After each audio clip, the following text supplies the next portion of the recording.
In Ottawa County, there is new leadership on its Board of Commissioners, with commissioners choosing a new chair and vice chair.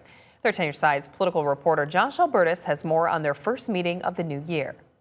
Happy New Year. And with it, new leadership in a county government that just a few years ago was making national headlines over sweeping changes. The Department of Public Health is not fear-mongering. Now, 6 of the 11 Ottawa County commissioners voting Josh Bruger to be the Board of Commissioners' next chair. Bruger.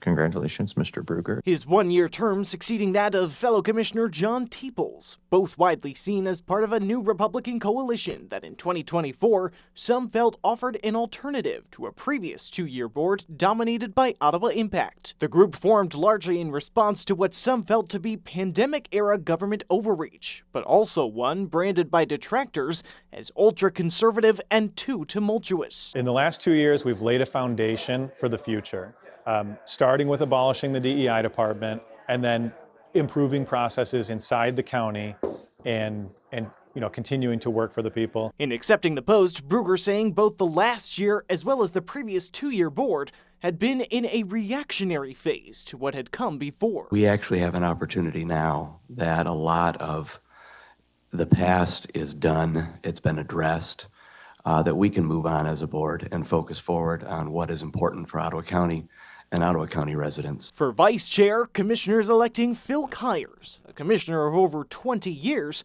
before being ousted by an Ottawa Impact-backed candidate and then returning as part of the new Conservative coalition. I really think I'd fit good into this position after over 20 years of being on the commission and seeing how well it could be run and the fiscal responsibility that we've had over them years. One of my campaign slogans was to bring boring back to Ottawa County, and I think you can help me do that. Bruger wanting the board to focus heavily on only certain issues in best hopes of making real headway. One of the board's Ottawa Impact commissioners acknowledging what she felt was the pair's dedication to the county's best interests. However, I just want to challenge you both that in bringing boring back, that not mean blanketly following unwise leaders. I think, as we all know, when this board did that in the past, it actually led to some very unboring times.